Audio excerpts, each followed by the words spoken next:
Chapter 3. Value creates income. Multiplication creates wealth. The difference between creating and scaling. Have you ever noticed how often we hear stories about talented people who never seem to break through? Maybe you've met one. Maybe you've worked with one. Maybe at some point, you've even been one. The gifted designer whose work is exceptional, but whose business never grows. The consultant with years of experience who is constantly busy, but never seems to get ahead. The inventor who creates something remarkable, only to watch someone else build a larger company around a less impressive idea. At first glance, those situations seem unfair. After all, we're taught that value wins. We're told that if we become good enough, work hard enough, and create enough value, success will naturally follow.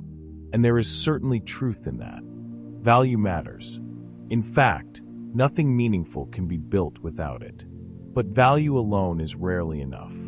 Because there is a difference between creating something valuable and multiplying something valuable. And understanding that difference changes the entire game. Most entrepreneurs spend years focused on creation. Creating products, creating services, creating content, creating solutions, creating offers, creating experiences. Creation feels productive because it is productive. Creation is where ideas come to life. It's where possibilities become reality. It's where entrepreneurs experience some of their greatest excitement. There's something deeply satisfying about building something that didn't exist before. But eventually a question emerges. A question that separates small businesses from scalable businesses. What happens after the value is created? Think about that for a moment. What happens after you've developed the product? What happens after you've mastered your craft? What happens after you've built the solution? What happens after you've created something genuinely useful? For many entrepreneurs, the answer is surprisingly simple. Nothing. The product exists. The service exists. The value exists. But it never travels very far. And that's where growth begins to stall. Imagine spending years building a beautiful bridge. Every detail is carefully designed. Every component is strong. Every measurement is precise. The bridge is remarkable. There's only one problem. Nobody knows it's there. No roads lead to it. No signs point toward it. No one crosses it. The bridge has value, but the value remains trapped. Many businesses operate exactly this way.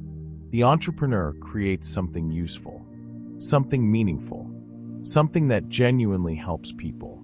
But they never build the systems, relationships, distribution channels, or visibility necessary for that value to reach more people. And because of that, growth becomes difficult. Not because the value isn't real, but because the value isn't multiplying.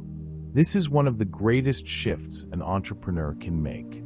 The realization that creating value and multiplying value are completely different skills.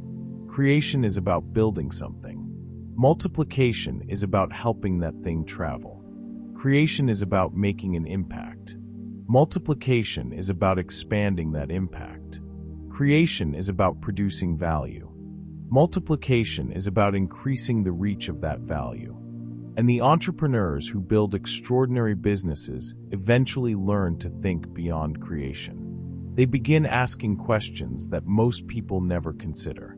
Not simply, how can I make this better? But, how can more people experience this? How can this continue creating value when I'm not present? How can this reach people I've never met? How can one effort produce many results? Those questions open the door to an entirely different level of thinking. Because wealth is rarely created through effort alone. If effort alone created wealth, the hardest working people in the world would always be the wealthiest. But we know that's not true. The marketplace doesn't simply reward effort. It rewards impact. And impact expands through multiplication. Think about an author who writes a book. Writing the book is creation. But selling one copy at a time is very different from distributing that book around the world. Think about a teacher who helps one student.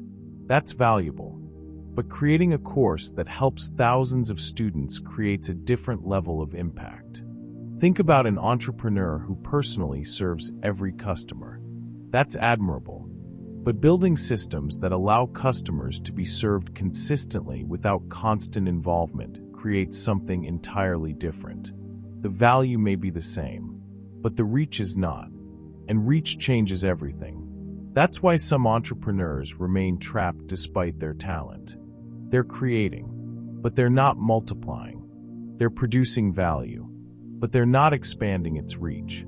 They're working harder, but they're not becoming more leveraged. And leverage is where the conversation begins to change. Because every extraordinary business eventually discovers the same truth. One person can only do so much. One person's time is limited.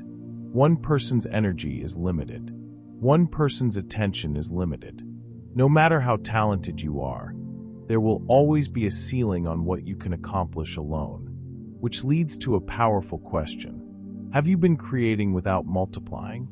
Have you spent years perfecting your craft while neglecting the systems that spread your craft? Have you focused on improving the solution while ignoring how the solution reaches people? It's an uncomfortable question, but it is often the beginning of transformation. Because the moment an entrepreneur starts thinking about multiplication, everything changes. They stop asking how much they can do, and start asking how far their value can travel. They stop measuring effort, and start measuring reach. They stop focusing only on creation, and begin focusing on amplification. And that's where wealth begins to emerge.